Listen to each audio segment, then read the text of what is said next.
واجب الاحترام علماء کرام، محترم بزرگوں، عزیز دوستو،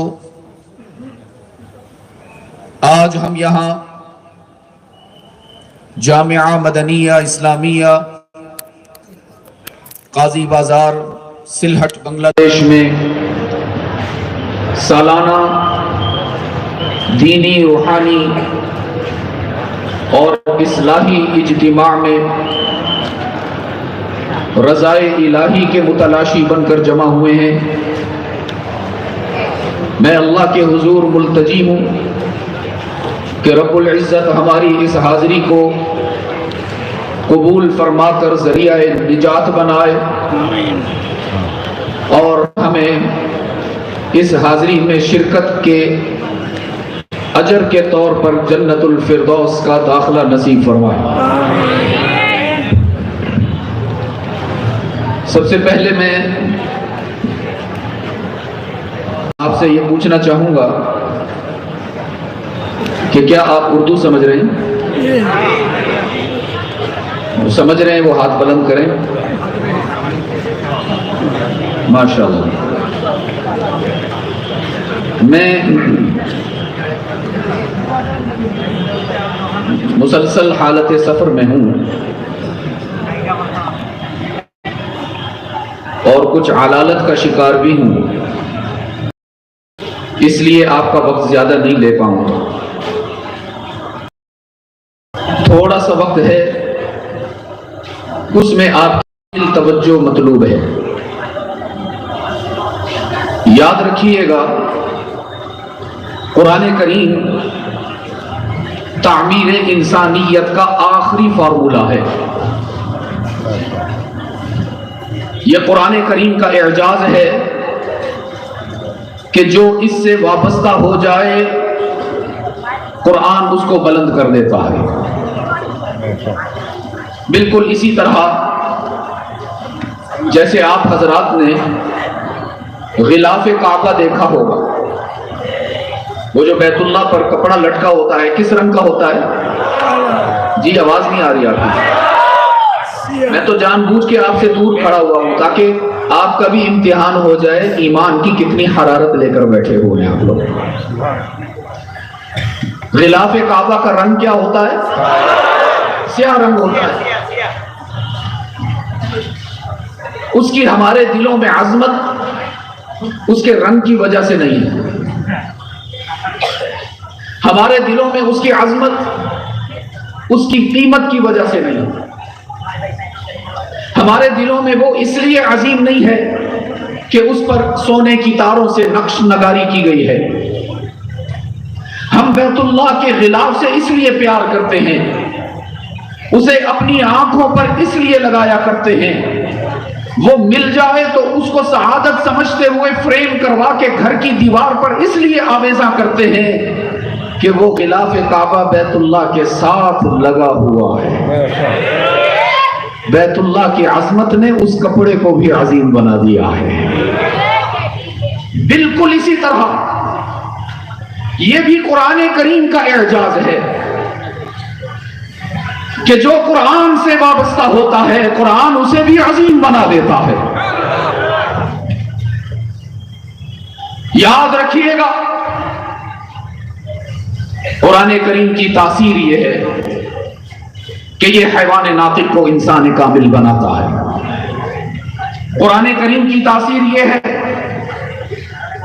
کہ یہ تنکوں کو شہگیر بناتا ہے، یہ بیماروں کو تندرست کرتا ہے،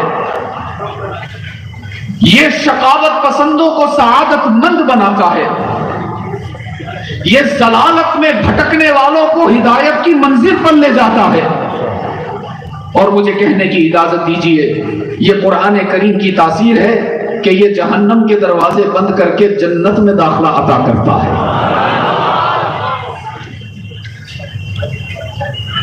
ہمارا شاندار ماضی گواہ ہے اس بات کا کہ بکریاں چرانے والے قرآن کی تاثیر سے تخت و تاج کے بادشاہ بنے ہیں۔ مسلمانوں کے دوسرے خلیفہ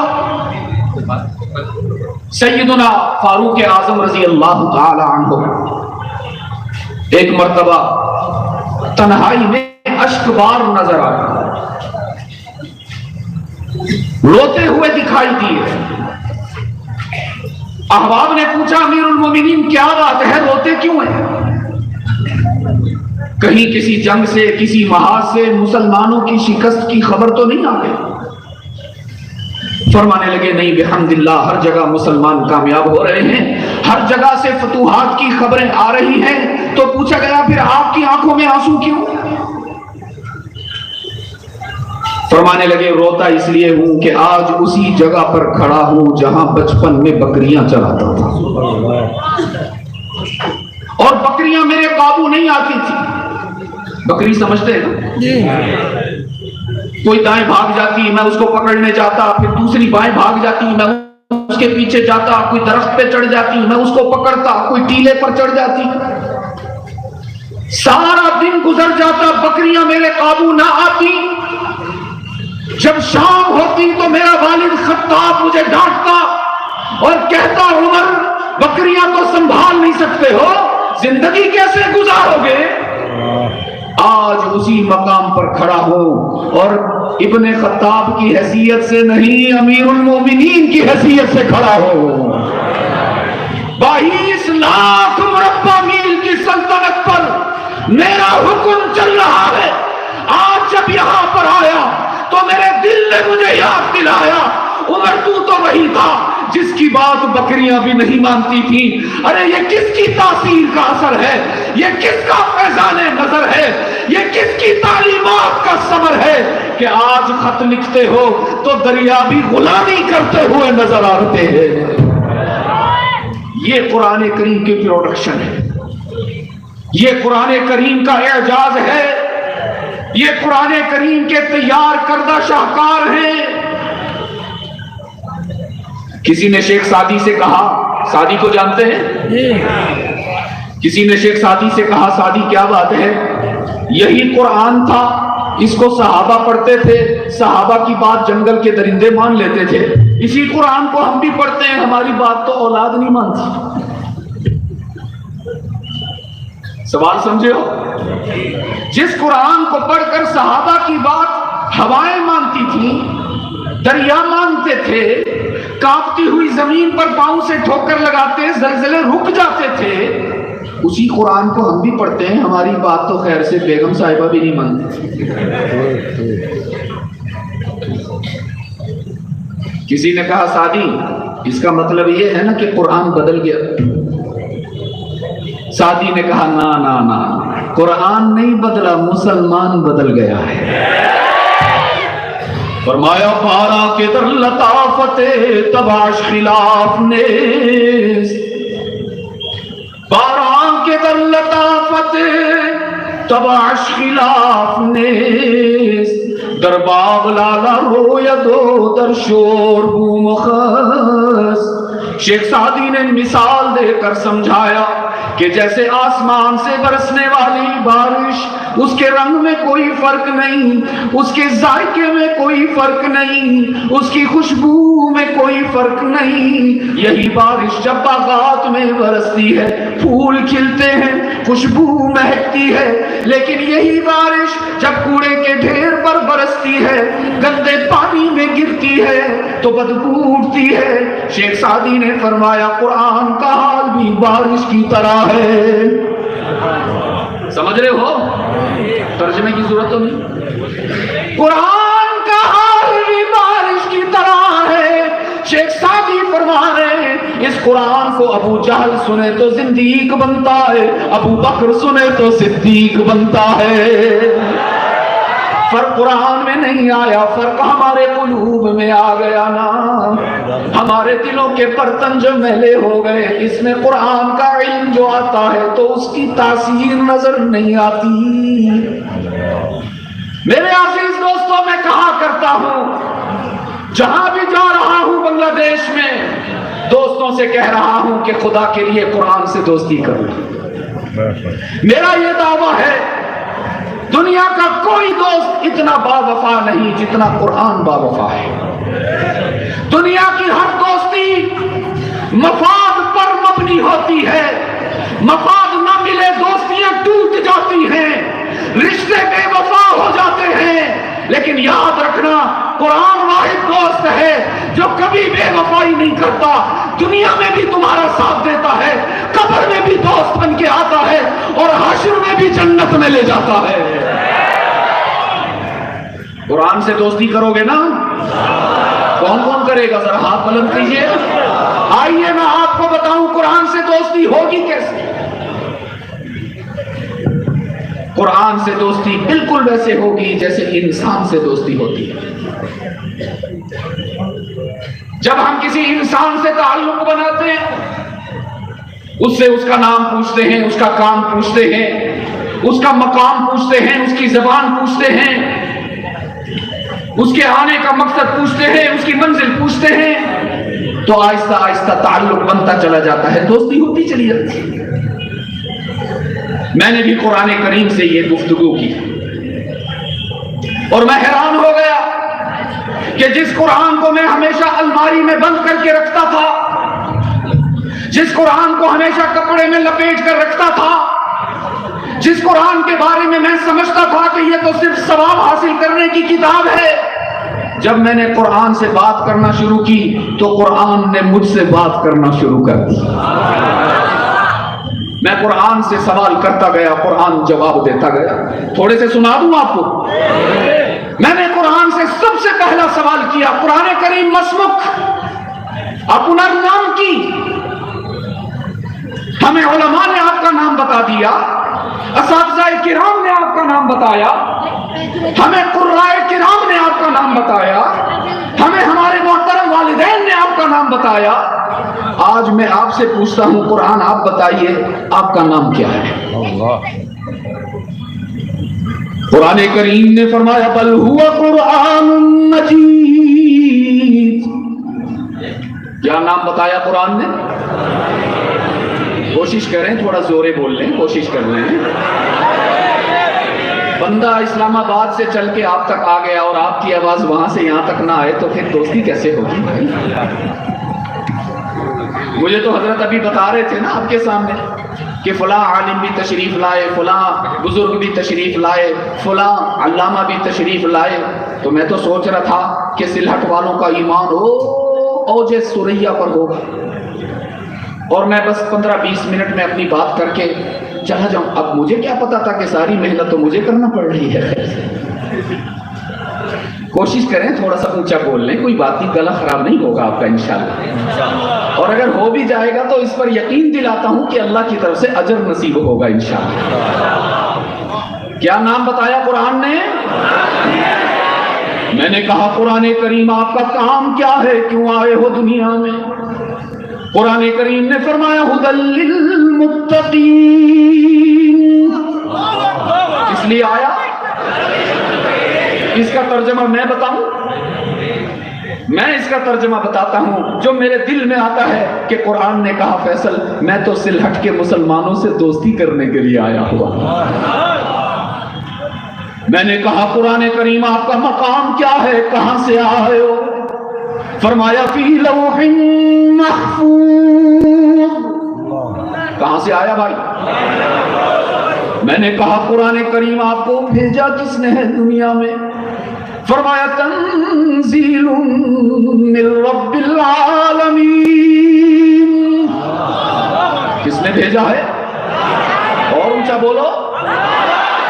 میں نے کہا قرآن کریم لے کر کون آیا ہے آپ؟ فرمایا نزل به الروح الامین۔ کون لایا؟ روح الامین کس کا لقب ہے بھائی؟ جلدی جلدی جبرائیل بولا ہے، کہیں منہ سے اسرائیل ہی نہ نکل جائے۔ جواب مل رہا ہے؟ قرآن سے دوستی ہو رہی ہے کہ نہیں ہو رہی؟ میں نے کہا قرآن کریم میں اردو بولتا ہوں، میرے دوست بنگلہ بات کرتے ہیں، یو کے میں انگلش بولی جاتی ہے، فرانس میں فرینچ بولی جاتی ہے، جاپان میں جاپنیز بولی جاتی ہے، بہت ساری زبانیں دنیا میں ہیں۔ قرآن ذرا آپ ہی تو بتاؤ نا کس زبان نے فرمایا بِلِسَانٍ عَرَبِيٍّ مُبِينٍ، میں کسی عام زبان میں نہیں آیا، میں تو اس زبان میں آیا ہوں جو اللہ کی بھی زبان ہے، رسول اللہ کی بھی زبان ہے۔ کون سی زبان میں؟ میں نے کہا قرآن کریم کب آئے ہو، ذرا یہ بھی تو بتائیے۔ قرآن کریم نے فرمایا مہینہ بتاؤں کہ رات بتاؤں؟ میں نے کہا پہلے مہینہ بتلا دیجئے۔ قرآن کریم نے فرمایا شہر رمضان الذی انزل فیہ القرآن۔ کون سا مہینہ بھائی؟ الحمدللہ ایمان اوپر آ رہا ہے، الحمدللہ۔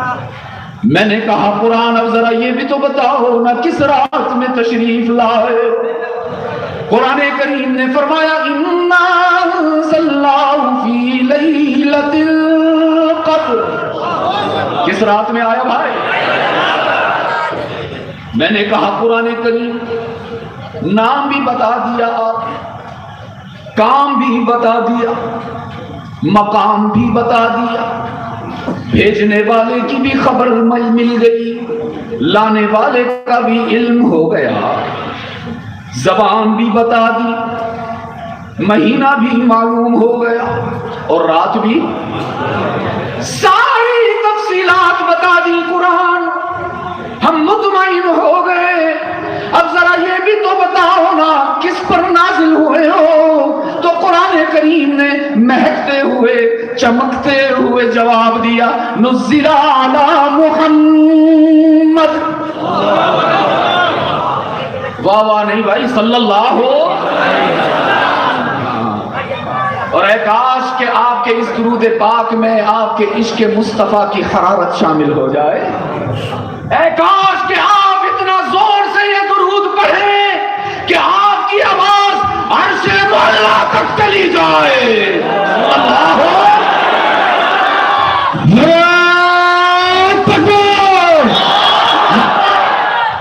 اگر نعرہ لگانا ہے بغیر مائک کے لگاؤ تو پتہ چلے گا یہ کیسا ایمان ہے کہ مائک پر آپ لگا رہے ہیں، ذرا پتہ تو چلے گلے میں کتنی طاقت رکھی ہوئی ہے۔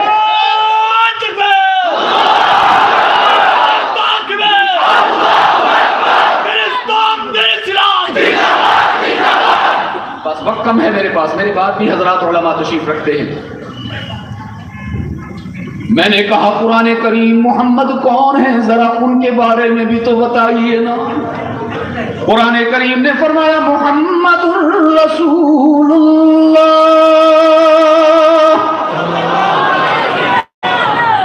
میں نے کہا قرآن کریم رسول تو اور بھی بہت سارے گزرے ہیں، ذرا یہ تو بتائیے نا باقی سارے رسولوں میں اور ہمارے آقا میں کیا فرق ہے؟ قرآن کریم نے فرمایا ما کان محمد ابا احد من رجالکم ولکن رسول اللہ وخاتم النبیین۔ قرآن کریم نے فرمایا آؤ نا میں تمہیں معراج کی رات دکھا دوں۔ معراج کی رات مسجد اقصی میں انبیاء اور رسل کی محفل ہوئی، اور اس محفل کا صدر بنا تھا محمد مصطفیٰ۔ اللہ آپ کو سلامت رکھے۔ آپ کے اس درود پاک پڑھنے نے میرا دل خوش کر دیا، الحمدللہ۔ کیا پتا اللہ اسی درود پاک پر آج ہماری جنت الفردوس کا فیصلہ ہی فرمائے۔ مسجد اقصی میں محفل ہو رہی ہے، آدم بھی تشریف فرما ہے، نوح بھی بیٹھے ہوئے ہیں، ابراہیم بھی موجود ہیں، اسماعیل بھی تشریف فرما ہے، موسیٰ بھی ہیں، عیسیٰ بھی ہیں، یوسف بھی ہیں، یونس بھی ہیں۔ رب العالمین نے فرمایا چلو بھائی بہت دیر سے بیٹھے ہوئے ہو، آؤ نا اب تمہارے لیے حکم دیا جا رہا ہے، نماز کے لیے صفیں بنا لیجئے۔ کس کے لیے؟ آپ بھی پڑھتے ہیں نا نماز؟ ہاں خیال کرنا، نماز تو اللہ نے نبیوں فرمائی، کہیں آپ کو یہ غلط فہمی نہ ہو کہ ہمارے لیے بھی فجر کی نماز میں اللہ نے بڑی رعایت رکھی ہے، رات کو دیر سے سوئے ہیں تو کیا ہو گیا، چلو قضا کر کے پڑھ لیں گے. نا، یاد رکھنا اگر نماز نہیں تو اللہ سے یاری بھی نہیں ہو سکتی.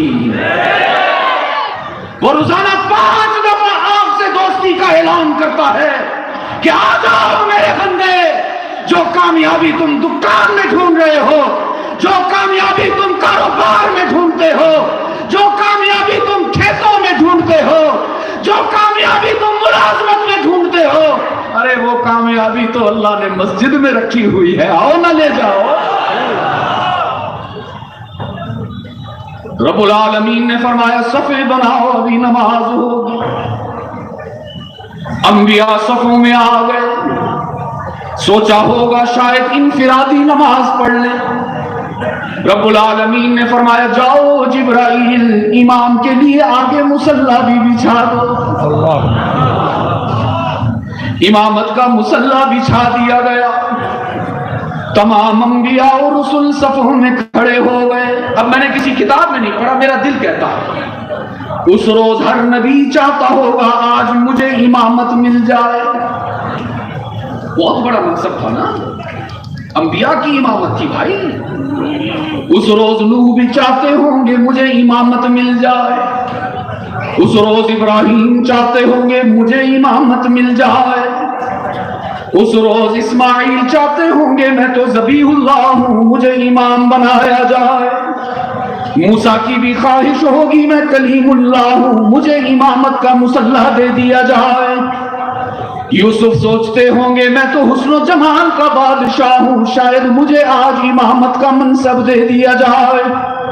رب العالمین نے فرمایا نا، آدم سے عیسیٰ تک تمام انبیاء اور رسل پیچھے آ جاؤ، صفوں میں کھڑے ہو جاؤ، مقتدی کی حیثیت اختیار کر لو. تو یا اللہ پھر امام کون ہوگا؟ رب نے اعلان فرمایا فَلْيَتَقَدَّمْ يَا مُحَمَّدْ. کوئی اور امام نہیں بنے گا. آج تو عبداللہ کا یتیم، آمنہ کا لال، اللہ کا محبوب امام بنے گا. جواب مل رہے ہیں کہ نہیں؟ قرآن سے مل رہے ہیں بھائی. اللہ، میں نے 20 منٹ کا ارادہ کیا تھا، 30 منٹ ہو گئے. اگر آپ مجھے اجازت دیں میں 10 منٹ ہو گئے. میرے بعد جو بھی حضرت نے میں ان سے معذرت چاہتا ہوں. آخری سوال میں قرآن سے کرتا ہوں، لیکن وہ سوال کرنے سے پہلے آپ سے ایک وعدہ لینا چاہتا ہوں. اگر آج کی محفل میں قرآن سے کیے ہوئے سوالوں کے 2 ٹوک جواب آپ کو مل جائیں تو پھر آپ مجھ سے وعدہ کریں گے کہ آئندہ کی زندگی میں قرآن کو امام بنا کر چلیں گے انشاءاللہ. آخری سوال میں نے قرآن سے کیا. میں نے کہا قرآن کریم آج کل بڑا پریشان رہتا ہوں، بڑا پریشان رہتا ہوں. کیا پریشانی؟ موبائل کی بیٹری جلدی ختم ہو جاتی ہے. اور نہیں بھائی ٹھیک کہاں سے، مذاق کر رہا ہوں.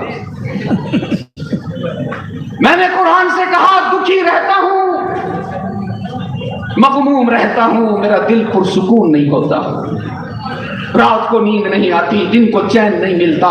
قرآن آپ بتاؤ نا کون سی دوائی کھاؤں کہ مطمئن ہو جاؤں، کون سا شربت پیوں کہ اطمینان مل جائے، کون سے ڈاکٹر کے پاس جاؤں گا تو مجھے شفا مل جائے گی، کون سے ہسپتال کے چکر لگاؤں گا تو میرا دل مطمئن ہو جائے گا. میں نے قرآن سے پوچھا بتائیے نا قرآن، کیا پیسے جمع کرنے سے، ٹاکا جمع کرنے سے، سونا کے ڈھیر لگانے سے، چاندی کو جمع کرنے سے کیا میرے دل کو سکون مل جائے گا؟ قرآن کریم نے فرمایا دولت سے سکون نہیں ملے گا، ٹاکا سے سکون نہیں ملے گا، محلات بنا لینے سے اطمینان نہیں ملے گا، سونے چاندی کے ڈھیر لگانے سے تم مطمئن نہیں ہوگے. تو قرآن کریم بتاؤ نا میرا دل کیسے مطمئن ہوگا؟ قرآن کریم میں رب العالمین نے جواب دیا الا بذکر اللہ الا بذکر اللہ تطمئن القلوب. اگر دل کو مطمئن کرنا چاہتے ہو، اگر پریشانیوں کا ازالہ کرنا چاہتے ہو، اگر دکھوں سے نجات حاصل کرنا چاہتے ہو، اگر غموں سے چھٹکارا حاصل کرنا چاہتے ہو تو اپنا دل اللہ کے حوالے کر دو. چلتے پھرتے اٹھتے بیٹھتے سوتے جاگتے اپنے رب کا ذکر کرتے رہا کرو. آپ بھی کرتے ہیں اللہ کا ذکر؟ کیسے کرتے ہیں؟ ہاتھ اٹھا کے کرتے ہیں. مجھے کبھی کبھی لگتا ہے آپ کو اردو بالکل سمجھ نہیں آ رہی ہے. آپ ویسے ہی بیان کی لذت لینے کے لیے ہاتھ کھڑا کر دیتے نہیں جی ہمیں تو اردو سمجھ آ رہی ہے. ہائے ہائے. رب العالمین نے فرمایا یا ایھا الذین آمنوا. غیروں سے بات نہیں کی، یہودیوں سے بات نہیں کی، نصرانیوں سے بات نہیں کی. اللہ نے براہ راست آپ سے گفتگو فرمائی ہے یا ایھا الذین آمنوا. اے لوگوں جو اپنے دلوں میں ایمان کی دولت کو سنبھالے ہوئے ہو، یا اللہ کیا کہنا چاہتے ہو؟ رب نے فرمایا اذکروا اللہ، میرا ذکر کیا کرو نا. یا اللہ کتنا ذکر کیا کریں؟ 1 دفعہ، 2 دفعہ، 33 دفعہ، 34 دفعہ تسبیح پر ذکر کریں. اتنا ذکر کرو، اتنا ذکر کرو کہ رات گزر جائے تمہارا دل نہ بھرنے پائے. اللہ کو یاد کرنا اللہ سے محبت کی علامت ہے نا. جب کسی سے پیار ہوتا ہے سلہٹ کے روشن ضمیر ہو، اس کا نام لینے میں بھی لذت ملتی ہے. جب کسی سے محبت ہوتی ہے انسان اشاروں میں، کنایوں میں اور کبھی کبھی تو نیند میں بھی محبوب کو یاد کر رہا ہوتا ہے. آج میں دیکھنا چاہتا ہوں تمہیں اللہ سے کتنا پیار ہے. آج میں دیکھنا چاہتا ہوں تم اللہ کا ذکر کس بے قراری سے کرتے ہو. آؤ مل کے کرتے ہیں لا الہ الا اللہ.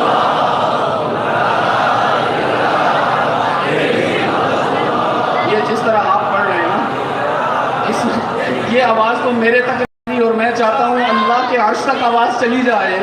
اتنا شرما کے پڑھ رہے ہو، گھبرا کے پڑھ. یہ کوئی آپ کو ڈر تو نہیں ہے کہ پولیس نہ پکڑ کے لے جائے؟ ذکر کرنے والوں پر پابندی ہے کیا؟ ذکر کرنے والوں پر پولیس والے ناراض ہوتے ہیں؟ ارے ہاں، ذکر کرنے والوں پر ابلیس ناراض ہوتا ہے. دیوانے ہو کر پڑھیے نا لا الہ الا اللہ.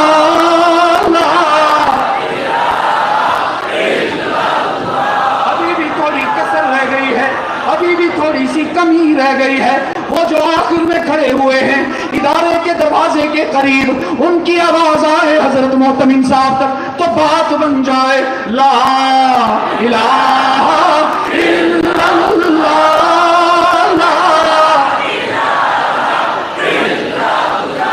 لوگوں کو ناز ہوتا ہے اپنے دموں پر، لوگوں کو فخر ہوتا ہے اپنی بندوقوں پر، لوگوں کو فخر ہوتا ہے اپنے عہدوں پر، لوگوں کو اعتماد ہوتا ہے حکومتوں پر. رب کعبہ کی قسم مجھے تو اعتماد ہے اس کلمے پر، اپنے رب پر. تو کیوں نہ پڑھا الہ الا اللہ.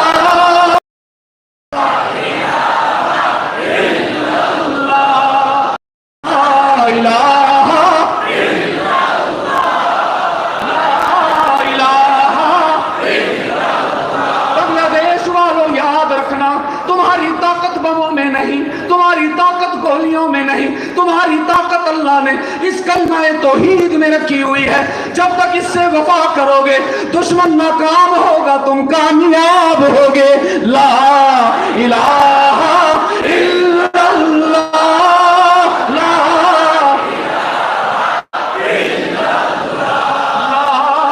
الہ الا اللہ، لا سکون ملا کہ نہ ملا؟ قرآن سے جواب ملے کہ نہ ملے؟ پھر آج وعدہ کرو کہ انشاءاللہ قرآن سے دوستی پکی کریں گے، انشاءاللہ قرآن کا ساتھ نہیں چھوڑیں گے۔ اگر تمہیں کوئی خریدے گا تو بک جاؤ گے، اگر کوئی تمہیں ٹکا دے گا قرآن چھوڑ دو گے، اگر کوئی تمہیں لالچ دے گا قرآن کو چھوڑو گے، اور پھر یہ بھی وعدہ کرو کہ انشاءاللہ اپنی اولاد کو مدرسوں میں بھیجیں گے، ان کو قرآن کا حافظ بنائیں گے، اپنے بچوں کو